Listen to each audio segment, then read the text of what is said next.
It's over to Mr. Nasim Aliev. Welcome and thank you so much for gracing us today. Magandang hapon. Salam alaikum. And greetings you can hear in our office when you come to Manila. If you come to Manila and come to our office. Talking about butterfly effect. What is butterfly effect? We're a yet small startup, but we were able to create a shift in the market and structural changes in a very challenging market where the most important thing for us as FinTech, data, which is not yet available, the good data is not yet available. We're doing things and we're doing steps that the data would be available not only for us, for the lending institution in the market, but also for the whole market. And this is because we are the strong team. As Shakespeare would say, we have some metal in our bosoms. We were founded some time ago by Tinkoff. This is considered to be one of the best fintechs in the world. It's showing a 40% return on equity for the period of more than 12 years. And I think this is what we've been able to gather from our mother company some time ago. Extreme focus on profitability, extreme focus on excellence in most of the value chain activities that we're doing. And we've gathered the team that is doing this, but also we've got the team coming from very international markets, Czech Republic, Russia, Vietnam, Philippines, Indonesia, and other countries. And I will explain a little bit more about why it is important that we have an international team in the Philippines market. Market is very ripe, I would say, for us to start the FinTech and then be the FinTech in the Philippines market.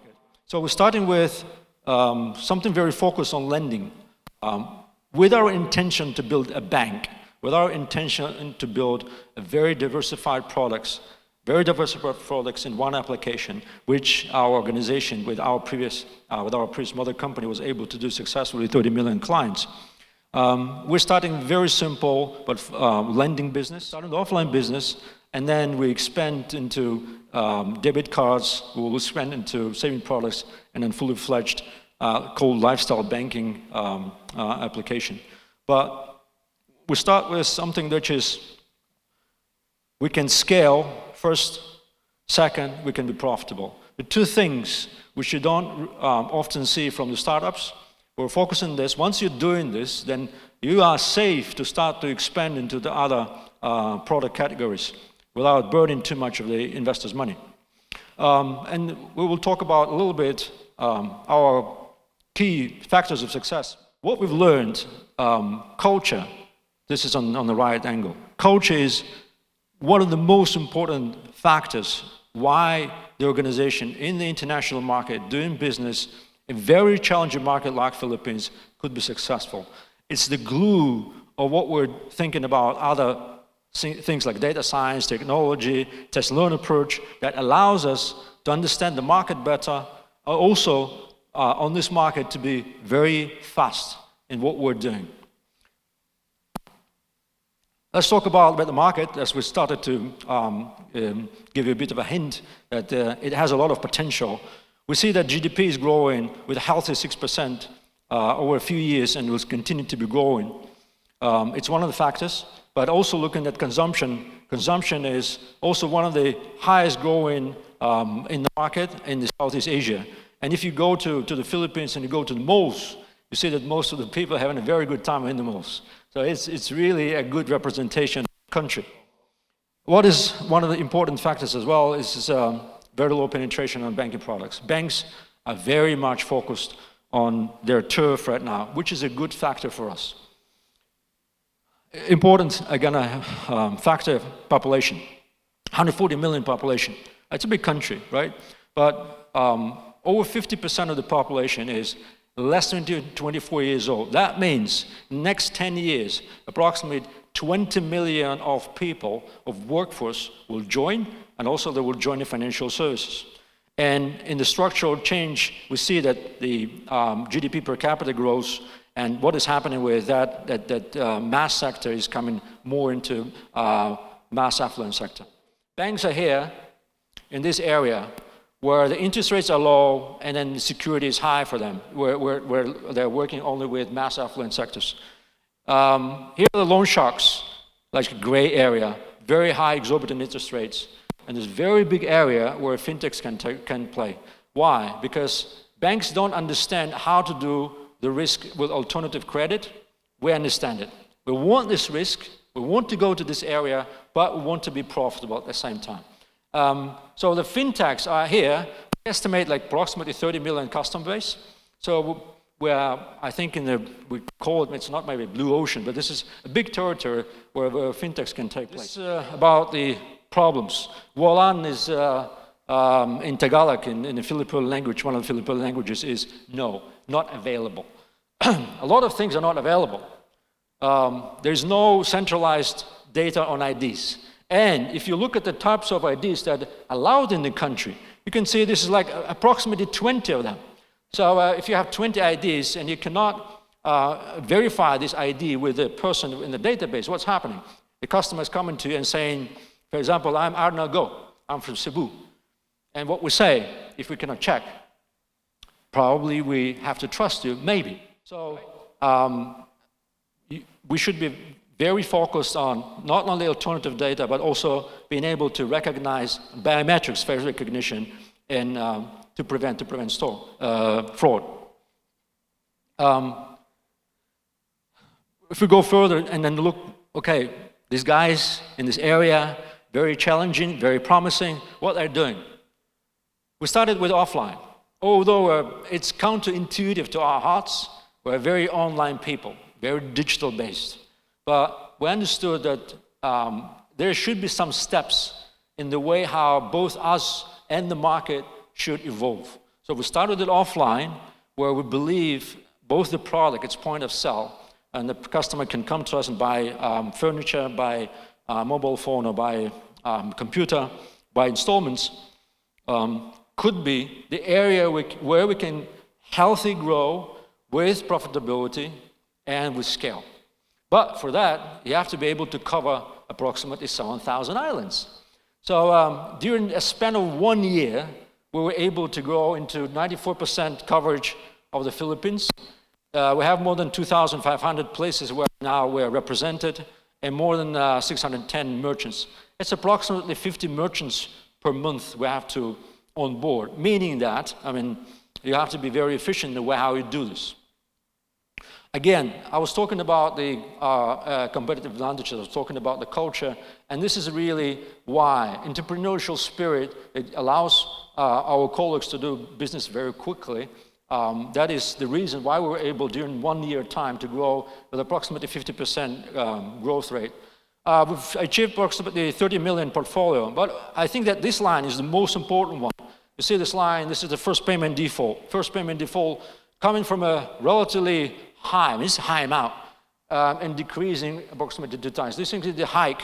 The hike is about test and learn. We were talking about test and learn, and this is the hike, right? So we've done tests. We understand we're doing these tests, but they're controlled, and then that's the reason you can be able to decrease the risk. So this is the area where the growth of volume and at the same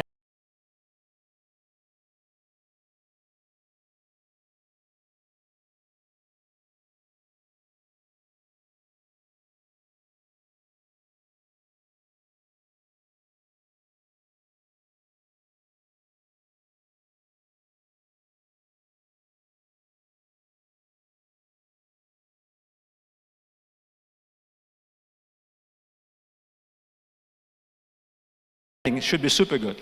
In the territory where you don't have traditional data, what you do? First, you consume the data from what you have with alternative sources, and then we were able to receive scores from telcos, from social media.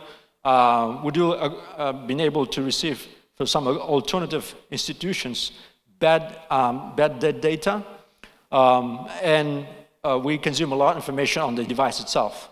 But again, you put it into algorithms, you put it through the machine learning, in addition to very rigorous anti-fraud management. Only this way, you'll be able to go into the risky area, still with a high interest rate, relatively low risk, but improve marginality. But here, an important chart where you can see that our calculation of net present value. another very important factor for success, for the being able to be profitable, we look at all costs and all cash flows, as usually done, right? Usually, if you want to invest somewhere, you calculate net present value from the project. But we calculate net present value from each customer that comes through the door. So what is happening is that we're looking at how we are issuing loans and then coming to these green area when each loan would be profitable to us. It's very rare case, and then you can check it probably from BNPLs or point of sale businesses, that each first loan is profitable. And then this is the approach that allows very focused organization to come to that green pasture territory. A few words about IT. I mean, of course, everybody says that the IT should be fast, but the contemporary environment, I think, allows us still be very efficient, have a strong team of IT people, but what they're doing is they're focusing on something very specific and very value added, like, for example, our risk management, our products, but we use low code, no code, and something that we can outsource as well. Why? Because it's done better than we should be doing, and it's not a core competence of us. Of course, a lot of when people talk, it's good. Looking at us, it's very important to look at this number, this net present value. Net present value is growing from 9.3 in 2023. We estimate it's going to be 50 in 2024. Why it is important? Again, every customer that goes through the door of our institution the first time, because we can cross-sell and have additional profit, but initially if you can do the profit, it's a home run. We're growing with number of customers, we're growing with the portfolio, and then eventually you come to the territory when your business, and we plan in 2024, our business will be already profitable. This is the territory of, we call to ourselves AHA.